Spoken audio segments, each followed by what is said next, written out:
आज हम 11th physics में चैप्टर 1 का जो कि मापन तथा मात्रक है उसमें लेक्चर नंबर 4 देखेंगे। इस लेक्चर के अंतर्गत हमें जो टॉपिक्स कवर करने हैं वे टॉपिक्स हैं अल्पतमांक, माप की यथार्थता और माप की परिशुद्धता। फिर हम पढ़ेंगे त्रुटि और विभिन्न प्रकार के त्रुटियों के विषय में। तो सबसे पहले जो हम लोगों ने मापन पढ़ा है उस मापन में हम लोगों को पता है कि किसी भी मापक यंत्र से जब हम कुछ भी मापते हैं तो उसकी एक सीमा होती है, उसकी एक बाउंड्री होती है कि वह कितना माप दे सकता है, शुद्धता पूर्वक हम उसे कितना माप कर सकते हैं। तो सबसे पहले देखिए अल्पतमांक जो है क्या होता है। अल्पत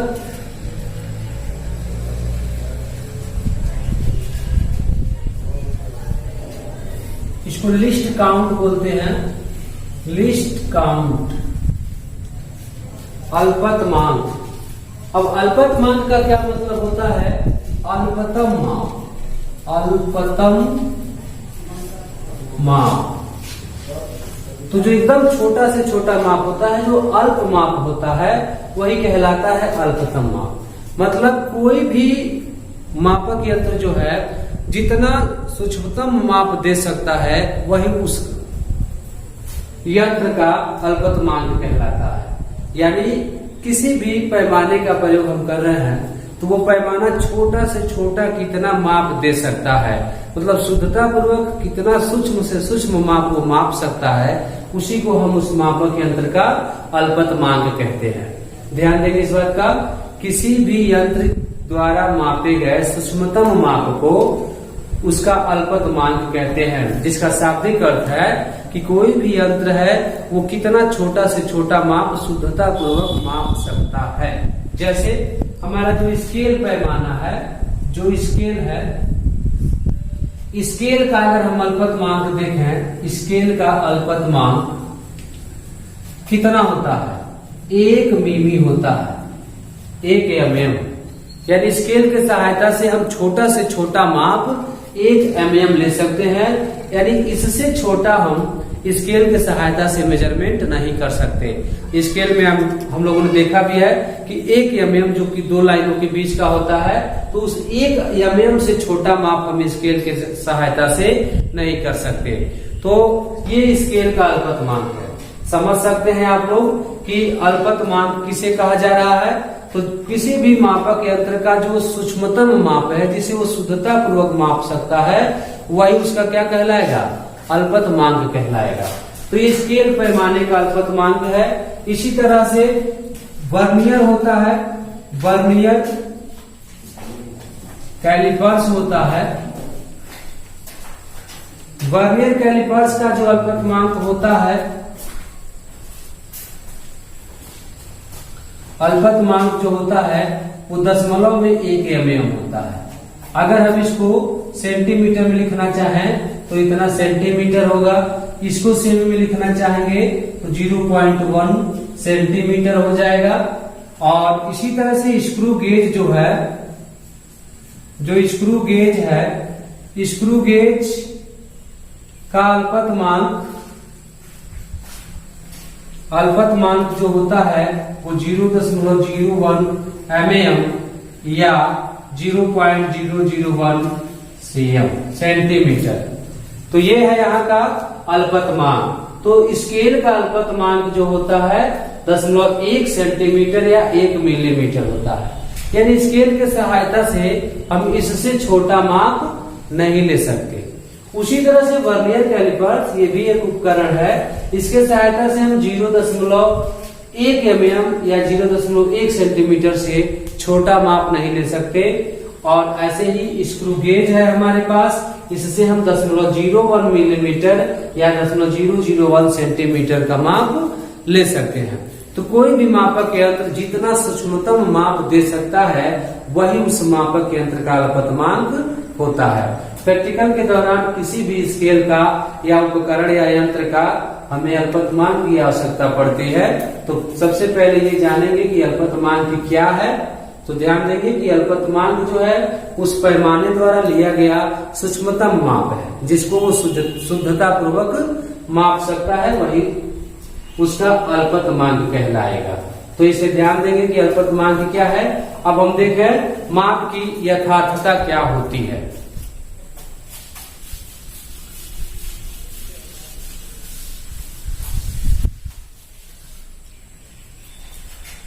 यथार्थता इसको हम कहते हैं एक्यूरेसी। यथार्थता को एक्यूरेसी कहते हैं, मतलब एक्यूरेट से एक्यूरेसी बना। एक्यूरेट का मतलब होता है सही सही, तो यहाँ पर एक्यूरेसी यानी यथार्थता। अब यहाँ पर यथार्थ का क्या मतलब है। जब भी हम कोई माप लेते हैं तो क्या होता है, उसके लिए एक वास्तविक मान होता है। जैसे आप जानते हैं कि g का जो मान होता है, पृथ्वी त्वरण g का मान वो 9.8 मीटर पर सेकेंड स्क्वायर होता है। 9.8 मीटर प्रति सेकेंड स्क्वायर होता है गुरुत्वीय त्वरण g का मान। हम यथार्थता को समझना चाहते हैं तो अभी आप इससे यथार्थता को समझ लेंगे।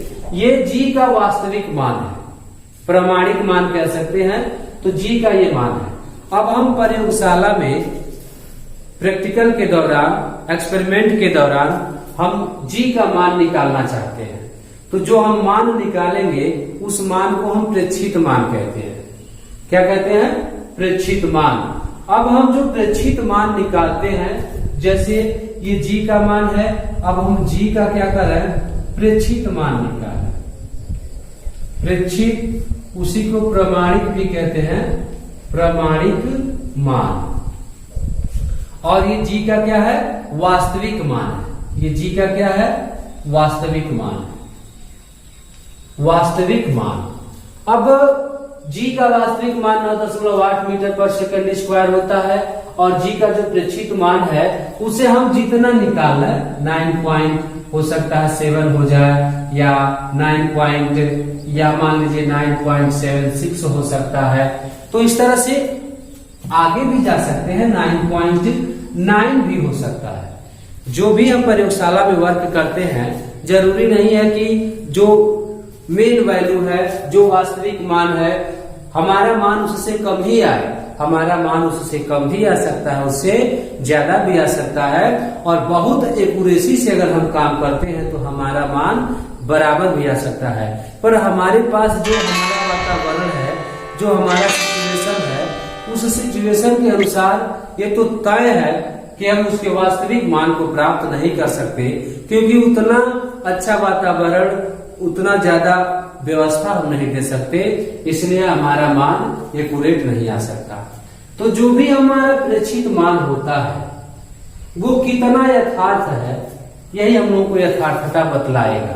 तो यथार्थता क्या है? किसी भी माप की यथार्थता यह बतलाती है कि जो प्रेक्षित मान है वो वास्तविक मान के कितना समीप है। ध्यान से सुनेंगे, किसी माप की यथार्थता यह बतलाती है कि प्रेक्षित मान वास्तविक मान के कितना समीप है। इसे मैं यहां लिख दे रहा हूं, यहां देखिए, यहां मैं लिख दे रहा हूं, किसी माप की यथार्थता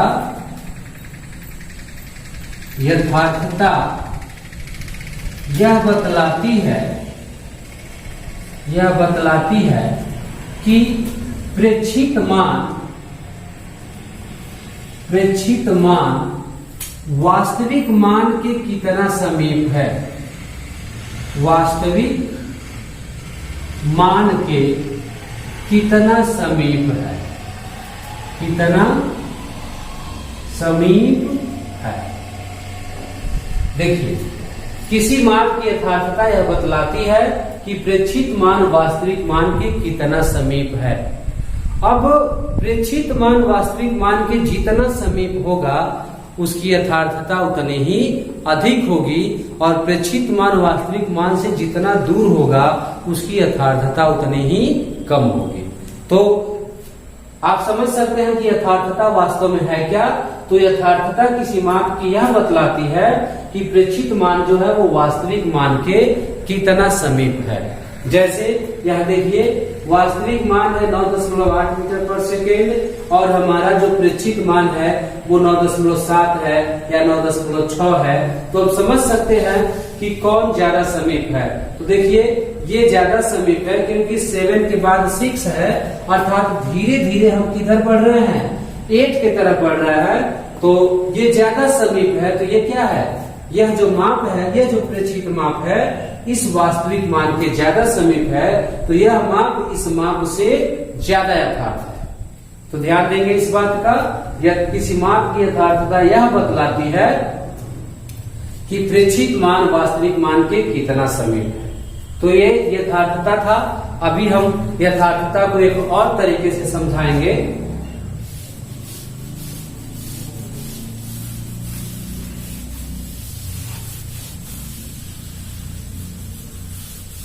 अब हमारा है दूसरा अगला टॉपिक परिशुद्धता। परिशुद्धता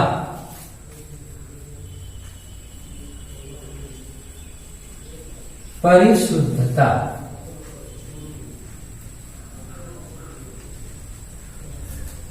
प्रिसिशन कहते हैं इसको। अब परिशुद्धता क्या है, देखिए यथार्थता और परिशुद्धता को अगर एक साथ पढ़ा जाए तो ऐसा लगता है कि दोनों एक ही हैं, एक ही जैसे महसूस होता है, एक ही जैसे बिहेव करते हैं, पर वास्तव में ऐसा है नहीं। शाब्दिक रूप से इन दोनों में अंतर कर पाना थोड़ा सा जटिल कार्य है, लेकिन परिशुद्धता और यथार्थता दोनों में फर्क होता है। जो फर्क होता है उसी को समझना जरूरी है। देखिए अभी हम लोगों ने पढ़ा कि यथार्थता जो है, किसी मान की यथार्थता यह बतलाती है कि वह वास्तविक मान के कितना समीप है। और परिशुद्धता क्या बतलाता है, परिशुद्धता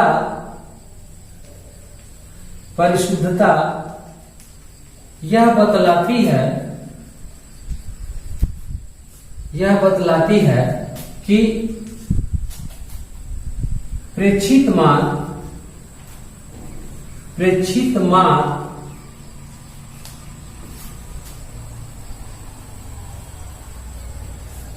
किस सीमा तक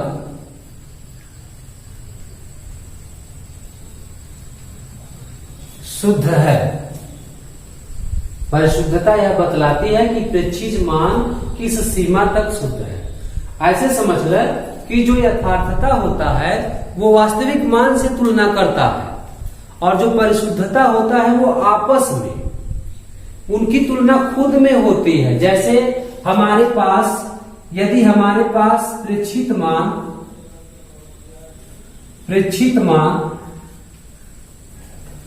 लें कि जैसे g का ही मान है, g का अगर हम प्रेक्षित मान लिखना चाहते हैं 9.7, 9.9, 9.76, 9.91 या 9.67, इस तरह से कुछ चीजें हैं।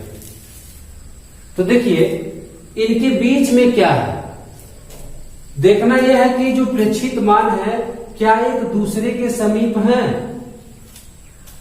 परिशुद्धता से क्या होता है, एक दूसरे के समीप का ज्ञान होता है। जो भी परिशुद्धता प्रेक्षित मान की तुलना एक दूसरे से करवाता है या कराता है।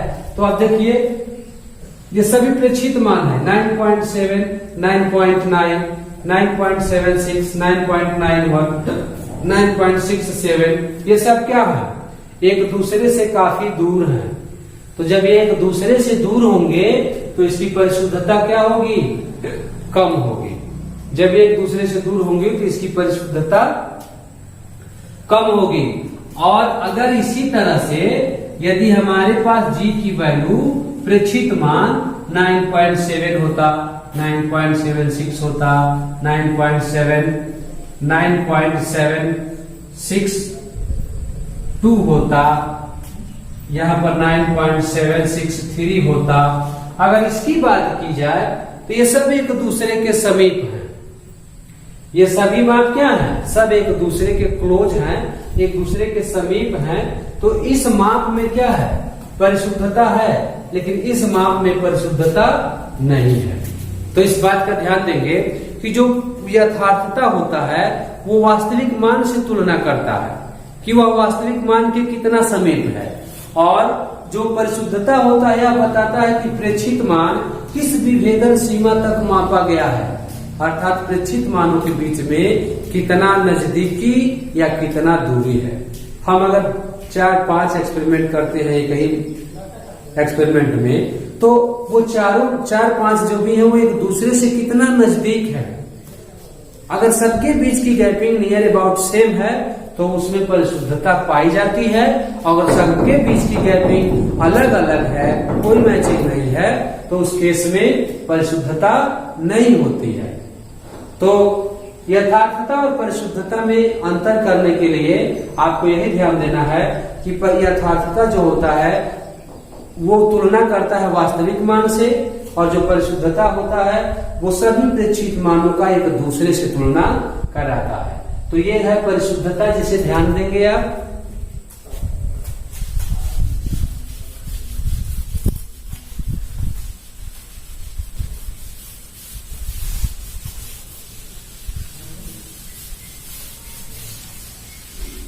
अब हम देखेंगे हमारा अगला टॉपिक होगा त्रुटि, एरर। देखिए त्रुटि,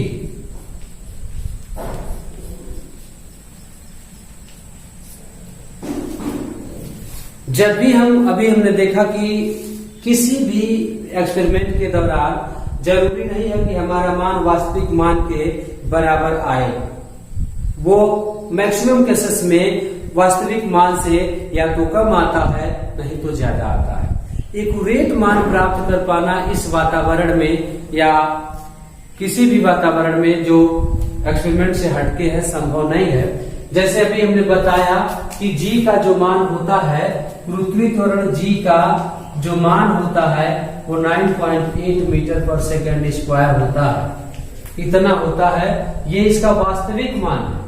और अगर हम एक्सपेरिमेंट करते हैं तो एक्सपेरिमेंट के दौरान मैक्सिमम केसेस में क्या होता है कि जो g का मान होता है वो 9.8 से डिफर आता है, अलग ही आता है।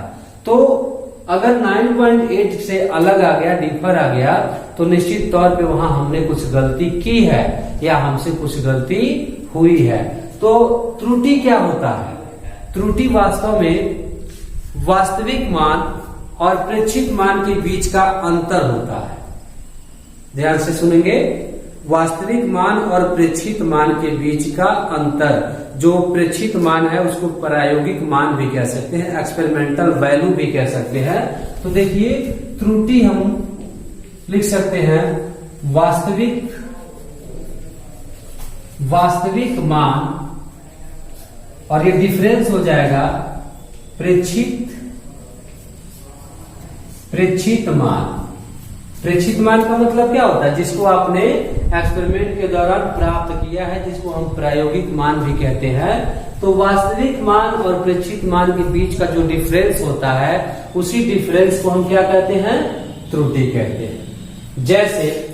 जैसे मान लीजिए g का वास्तविक मान 9.8 मीटर पर सेकेंड होता है, और अगर g का प्रेक्षित मान कितना हो जाए, 9.7 मीटर पर सेकेंड स्क्वायर आ जाए, तो क्या होगा? त्रुटि हमारे पास जो त्रुटि होगा वो 9.8 माइनस 9.7 0.1 मीटर पर सेकेंड स्क्वायर होगा। तो ये क्या है? 0.1। यहां जो g का प्रेक्षित मान था वो 9.7 था। अगर g का प्रेक्षित मान मान लीजिए कि 9.9 आ जाए, और उस केस में हमको त्रुटि निकालना हो, तो हम क्या करेंगे? इस समय 9.9 में से 9.8 को घटाएंगे। तो डिफरेंस का मतलब क्या होता है? हमेशा बड़े राशि में से छोटे राशि को घटाते हैं। अंतर का मतलब हमेशा बड़ी संख्या में से छोटी संख्या घटाना। जैसे मान लीजिए मेरे पास 100 रुपया है और आपके पास 80 रुपया है, तो हमारे और आपके बीच में कितने रुपए का अंतर है?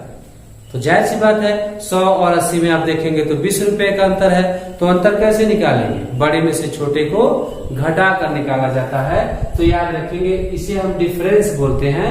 अंतर का ये सिंबल है और इसका मतलब होता है बड़े मान में से छोटे मान को घटाना। तो आपको बताया गया कि जरूरी नहीं है कि जो वास्तविक मान है वही बड़ा हो सकता है। जो प्रेक्षण हम ले रहे हैं, जो प्रयोग हम कर रहे हैं, उसमें भी कोई बड़ा हो। तो अगर उसमें कोई बड़ा है तो बड़े में से हमेशा हम छोटे को घटाते हैं, तो वही होता है हमारा त्रुटि। तो ध्यान देंगे, त्रुटि जो होता है वास्तविक मान और प्रेक्षित मान के बीच का अंतर होता है कि वास्तविक मान कितना है और प्रेक्षित मान कितना है। तो ये था त्रुटि। अब हम देखेंगे निरपेक्ष त्रुटि।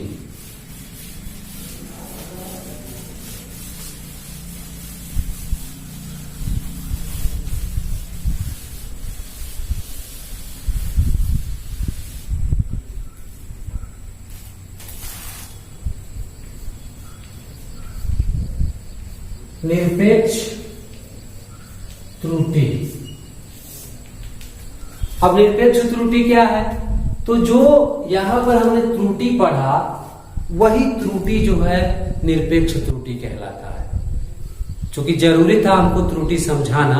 तो निरपेक्ष त्रुटि और कुछ नहीं है, वास्तविक और प्रेक्षित मान के बीच का जो डिफरेंस होता है वही डिफरेंस कहलाता है निरपेक्ष त्रुटि, या उसी डिफरेंस को हम त्रुटि कहते हैं। तो यहां पर देखेंगे निरपेक्ष त्रुटि। निरपेक्ष त्रुटि जो है वास्तविक मान और प्रेक्षित मान का अंतर होता है। प्रेक्षित मान मतलब जो त्रुटि है वही निरपेक्ष त्रुटि है। इसको लेकर परेशान होने की जरूरत नहीं है। अब इसका नोटेशन अगर देखा जाए तो हम इसको डेल्टा से डिनोट करेंगे। अंतर को हमेशा डेल्टा से डिनोट किया जाता है। मान लीजिए कि हम मापन कर रहे हैं ए का, तो ये हो जाएगा डेल्टा ए इक्वल टू वास्तविक मान मान लीजिए ए है और जो हमने प्रेक्षित किया है वो क्या है? A1 है। तो क्या हो जाएगा? जो हमने प्रेक्षण लिया है उसको A1 मान लीजिए और मान लीजिए कि वह माप कितना है? A है। तो डेल्टा ए हो जाएगा A माइनस A1। तो यहाँ माइनस न लगा करके हम क्या करेंगे? डिफरेंस लगा देंगे। जब तक हमको ये न पता हो कि कौन बड़ा है तब तक हम माइनस नहीं लगा सकते। हमेशा बड़े में से छोटे को घटाकर ही हम कोई अंतर निकालते हैं। तो ये है निरपेक्ष त्रुटि। निरपेक्ष त्रुटि कोई अलग की चीज नहीं है जिसे हम त्रुटि समझते हैं। जितने की त्रुटि समझते हैं वही त्रुटि जो है निरपेक्ष त्रुटि कहलाता है, जो कि वास्तविक मान और प्रेक्षित मान का क्या है? अंतर होता है। याद रखेंगे इस बात को। जैसे मान लीजिए अभी हमने एग्जाम्पल बताया कि जे का मान 9.8 है और आपने प्रेक्षण लिया 9.7 का या 9.9 का, तो आप अगर 9.7 है तो 9.8 में से घटा लेंगे। ऐसे 9.8 में से घटा लेंगे इस तरह से। और मान लीजिए 9.9 है तो 9.9 में से 9.8 को घटा लेंगे। तो दोनों ही केस में क्या है? 0.1 का ही त्रुटि हुआ है। अब यही है कि यह ज्यादा है और ये गलती तो है। तो इस बात का ध्यान देंगे। निरपेक्ष त्रुटि क्या होता है? अब हमारा अगला टॉपिक है माध्य निरपेक्ष त्रुटि। चलिए माध्य निरपेक्ष त्रुटि देखते हैं। माध्य निरपेक्ष त्रुटि। माध्य निरपेक्ष त्रुटि क्या होता है? देखिए कोई भी एक्सपेरिमेंट होता है तो ऐसा नहीं है कि हम एक मान निकाल लें और त्रुटि निकाल लें। कभी भी एक्सपेरिमेंट होता है तो एक ही काम कम से कम 3 बार करना पड़ता है। अधिक से अधिक आप 5, 6, 7 बार करना चाहें तो कोई दिक्कत नहीं है, क्योंकि एक बार में जो त्रुटि आती है उसको सही नहीं माना जाता है। इसलिए जो भी एक्सपेरिमेंट हम करते हैं उसमें हमें कम से कम 3 बार तो करना ही पड़ता है। उसके बाद हम चाहें तो 4, 5, 6, 7 बार भी कर सकते हैं। उसकी आगे की लिमिट नहीं है, पर कम से कम 3 बार तो करना ही चाहिए। तो माध्य निरपेक्ष त्रुटि का क्या मतलब है? मान लीजिए कि हमने एक बार एक्सपेरिमेंट किया और हमको A1 मान लीजिए कि वास्तविक मान क्या है? वास्तविक मान ए है, और पहला प्रेक्षित मान, मान लीजिए पहला प्रेक्षित मान जो है, पहला जो प्रेक्षित मान है वो A1 है। उसी तरह से दूसरा मान लीजिए, दूसरा जो प्रेक्षित मान है वो A2 है। ऐसे ही आप तीसरा मान लीजिए, थर्ड मान लेते हैं वो क्या है, A3 है। तो हर बार हम निरपेक्ष त्रुटि निकालेंगे तो देखिए हमको डेल्टा A1 मिलेगा A डिफरेंस A1 से, डेल्टा A2 मिलेगा A डिफरेंस A2 से, डेल्टा A3 मिलेगा A डिफरेंस लगाएंगे यहां पर A3 से। ऐसे अब इन सबका हम माध्य निकालते हैं। माध्य निरपेक्ष त्रुटि क्या है, तो जितने निरपेक्ष त्रुटि होते हैं उन सभी निरपेक्ष त्रुटियों का जो माध्य होता है उसी को हम माध्य निरपेक्ष त्रुटि कहते हैं। यहां आप लिख सकते हैं समस्त निरपेक्ष त्रुटि, निरपेक्ष त्रुटियों के माध्य को माध्य निरपेक्ष त्रुटि कहते हैं। माध्य निरपेक्ष त्रुटि कहते हैं। देखिए जितने भी निरपेक्ष त्रुटियां होती हैं उन समस्त निरपेक्ष त्रुटियों के माध्य को माध्य निरपेक्ष त्रुटि कहते हैं। तो देखिए यहां पर मैंने बताया कि हमने एक एक्सपेरिमेंट किया और हमारा प्रेक्षित मान आया, हमने उसको A1 से डिनोट किया, और हमने दूसरा एक्सपेरिमेंट किया और जो भी रिजल्ट आया हमने उसको A2 से डिनोट किया, और हमने तीसरा एक्सपेरिमेंट किया, तीसरी बार किया और जो भी आया हमने उसको A3 से, और हम A का जांच कर रहे हैं, हमारा वास्तविक मान जो है वो A है। तो पहला निरपेक्ष त्रुटि निकालेंगे तो A में से A1 को मतलब डिफरेंस है, दोनों में से किसी एक में से किसी एक को घटा देंगे। ऐसे A2 निकालेंगे तो A डिफरेंस A2 हो जाएगा, डेल्टा A3 निकाल रहा है तो A डिफरेंस A3 हो जाएगा। अब क्या पता कौन बड़ा है, जब पता हो जाएगा तो हम वास्तव में उसमें से बड़े वाले में से छोटे वाले को घटा लेंगे। तो यहाँ पर अगर हम माध्य निरपेक्ष त्रुटि निकालना चाहते हैं तो हम इसको A बार से डिनोट कर सकते हैं। आपको पता भी होगा कि माध्य शब्द का इस्तेमाल जो होता है उसे बार ब्रैकेट से रिप्रेजेंट करते हैं।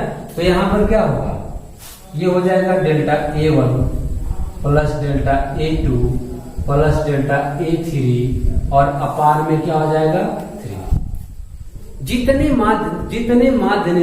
निरपेक्ष त्रुटियां निकाले जाते हैं उन सबके माध्य को, तो अगर हमने 3 निकाला तो 3 से डिवाइड करेंगे, 4 निकाला तो 4 से डिवाइड करेंगे। आपको पता भी होगा कि माध्य बराबर होता है पदों का योग बटे पदों की संख्या। तो देखिए पदों का योग 3 है पद, और तो हम 3 से क्या किए, डिवाइड कर दिए।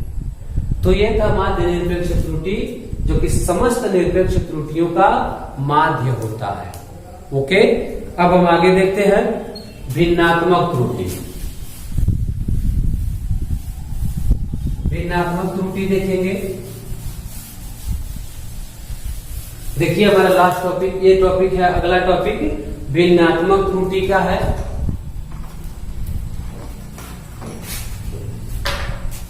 ध्यान दें, भिन्नात्मक त्रुटि।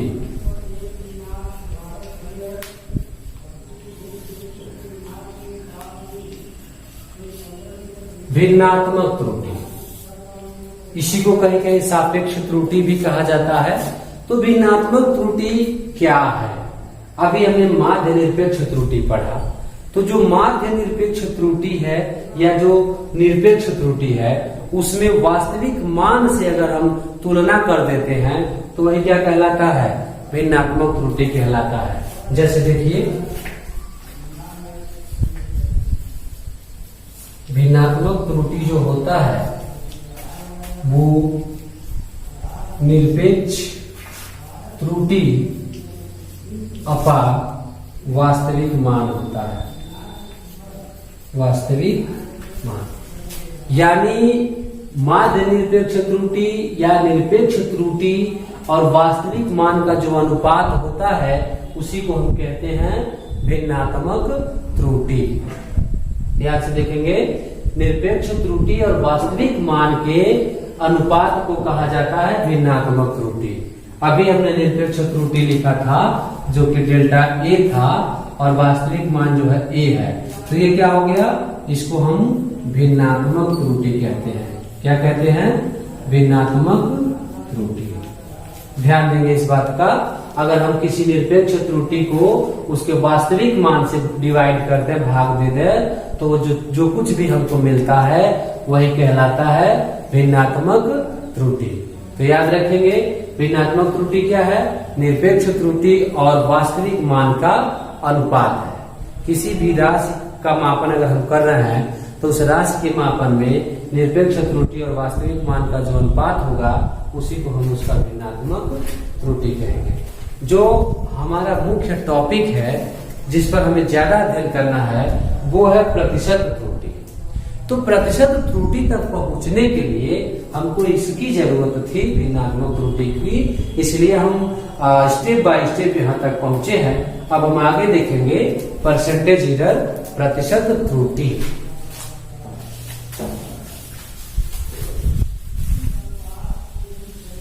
तो देखते हैं प्रतिशत त्रुटि क्या होता है।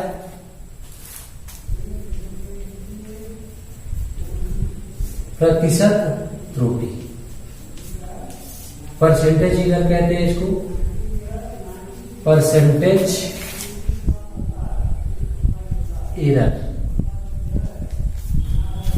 अब देखिए, प्रतिशत त्रुटि कुछ और नहीं है, बस जो भिन्नात्मक त्रुटि है उसी में 100 से गुणा करने पर जो कुछ भी हमको प्राप्त होता है उसी को हम क्या कहते हैं?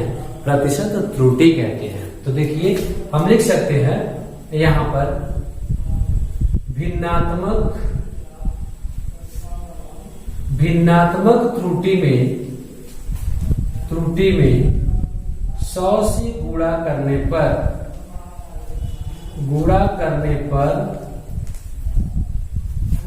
प्राप्त मान को क्या कहते हैं? प्रतिशत त्रुटि कहते हैं। ओके, भिन्नात्मक त्रुटि में 100 से गुणा करने पर जो कुछ भी प्राप्त होता है उसी मान को हम क्या कहते हैं? प्रतिशत त्रुटि कहते हैं। प्रतिशत त्रुटि बराबर यहां पर क्या होगा? Delta A upon A into 100। देखिए ये क्या है? ये भिन्नात्मक त्रुटि है और इस भिन्नात्मक त्रुटि में हमने क्या किया? 100 से मल्टीप्लाई किया तो हमें जो कुछ भी मिला, जो कुछ भी हमको प्राप्त होता है वही हो जाता है प्रतिशत त्रुटि। अब एक और फार्मूला होता है, यहां देखिए, अगर हम प्रयोग में प्रतिशत त्रुटि लिखना चाहते हैं, प्रतिशत त्रुटि लिखना चाहते हैं तो क्या होता है? यहां देखिए, प्रमाणिक, इसे प्रमाणिक को क्या कहते हैं? हम वास्तविक कहते हैं। वास्तविक मान डिफरेंस प्रेक्षित मान अपान हो जाता है, फिर से हमारे पास वास्तविक मान और मल्टीप्लाइड बाय 100, यानी प्रमाणिक मान या वास्तविक मान में से प्रेक्षित मान को घटाने पर फिर बटा वास्तविक मान गुणे 100 कर देते हैं, तो ये हो जाता है प्रयोग में प्रतिशत त्रुटि का फार्मूला। अगर हम कोई भी काम कर रहे हैं और हम जानना चाहते हैं कि हमसे कितने प्रतिशत की गलती हुई है, कितने प्रतिशत की त्रुटि हुई है, तो हम उसको इस फार्मूले से निकालते हैं। अभी हम आपको बता देते हैं, प्रतिशत त्रुटि को एक उदाहरण देकर हम समझा देते हैं। जैसे मान लें, हम देखिए जी का वास्तविक मान लिखते हैं। वास्तविक मान हम लिख दें 10 मीटर पर सेकेंड स्क्वायर। ये भी होता है 9.8 या 10 मीटर पर सेकेंड स्क्वायर माना जाता है जी का मान। इसको लेकर परेशान नहीं होंगे कि बार बार 9.8 लिख रहे थे, अब 10 क्यों लिख दिए। कैलकुलेशन आपके समझ में आ जाए इसलिए ऐसा किया गया है। और जी का मान लीजिए प्रेक्षित मान आपने निकाला, प्रेक्षित मान जो कि कितना आ गया, मान लीजिए कि 9.5 आ गया, 9.5 आ गया। अब आपको बताना है प्रतिशत त्रुटि। क्या बताना है? प्रतिशत त्रुटि बताना है। तो आपने अभी अभी देखा कि प्रतिशत त्रुटि जो होता है वो वास्तविक मान डिफरेंस प्रेक्षित मान अपान, फिर से हम लिखेंगे प्रेक्षित मान, यहां वास्तविक लिखा जाता है, वास्तविक मान गुणे क्या 100। तो यही फार्मूला अभी हम लोगों ने यूज किया था। और वैल्यू पुट कर, देखिए वास्तविक मान 10 जो कि 9.5 से बड़ा है, इसलिए हम यहाँ पर माइनस लगा ही लेंगे। तो 10 minus 9.5 upon 10 into what 100। 10 minus 9.5 बटे 10 गुणे 100 जो कि परसेंटेज एरर का फार्मूला है। इसे सॉल्व करते समय हम चाहें तो इस जीरो से इस जीरो को कैंसिल कर सकते हैं।